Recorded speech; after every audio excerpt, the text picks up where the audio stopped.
రాజకీయ వినీల ఆకాశంలో ఒక మహాస్వప్నికుడు ఎవరైనా ఉన్నారా అంటే అది మన చంద్రబాబు నాయుడు గారు. అధ్యయనం, ఆలోచన, ఇవి రెండే కళ్ళు. జనహితం, ప్రజామతం, ఆయన నమ్మిన దేవుడి రూపం. ఆ విధంగా చంద్రబాబు నాయుడు గారు రాబోయే ఎన్నికల కోసం కాదు, రాబోయే తరాల కోసం కృషి చేస్తాడు. కాబట్టే నిజమైన నేతగా ఉంటాడు. మన పవర్ స్టార్ పవన్ కళ్యాణ్ గారు విచ్చేశారు. గట్టిగా మీ కరతాళ ధ్వనులతోటి స్వాగతం చెప్పండి.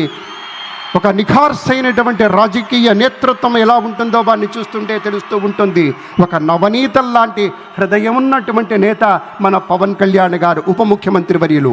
రసగీతంలా మాధుర్యభరితంగా ఉంటుంది ఆయన యొక్క ఆలోచన సరళి. ఒక ఔదార్యం కనపడుతుంది, ఒక ఔన్నత్యం ఉంటుంది. సదా వందనీయమైనటువంటి ఆదర్శం ఆయన మాటలో, ఆయన చేతలో స్ఫుటంగా కనిపిస్తుంది. కాబట్టే జనసేన మొత్తం ఎంతో విస్తృతమైనటువంటి రీతిలో గట్టిగా మనస్ఫూర్తిగా మన పవర్ స్టార్కి స్వాగతం చెప్తారు. ఎందుకంటే ఆయన రేపటి రోజు మాత్రమే చూడడు. మన చంద్రబాబు గారిలా ఒక దీర్ఘగామి, దీర్ఘదర్శి. అలాగే ఒక దీర్ఘదర్శిగానే ఉండటం మాత్రమే కాదు, శీఘ్రగామి. అనుకున్న పనులు చిటికలో సాధించుకుంటూ వెళ్ళాలి, దానికి కావలసిన తోటి విజన్ తోటి ముందుకెళ్ళాలి అంటాడు.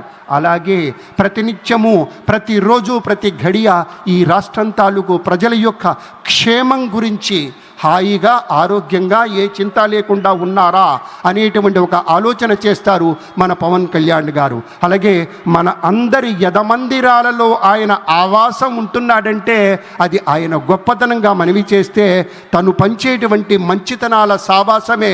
మనమంతా జనసేన మిత్రులారా ఒక్కసారి మీ కరతాళధ్వనులతోటి స్వాగతం చెప్పండి.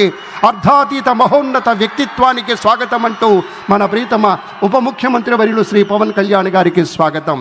పెద్దలారా, మనిషి మనసు కలిస్తేనే ఒక మహోన్నతమైనటువంటి నగిషి నగల ధగాయమానంగా మెరిసేటువంటి రీతిలో నిరాడంబరత అనేటువంటి ఉనికిని నిశ్శబ్దమైనటువంటి విజయంగా మలుచుకుంటూ ముందుకెళ్ళినప్పుడే మనకి సాకారమయ్యేటువంటి దృష్టాంతాలు అనేకంగా మనవి చేస్తూ, ఇప్పుడు మరికొంచెం సేపట్లో మన ముఖ్యమంత్రి గారు అలాగే అనుసరించి ప్రధాని గారు విచ్చేస్తారు. It gives us great pleasure to welcome our Honorable Governor Shri Abdul Nazir ji. A warm welcome to you, sir.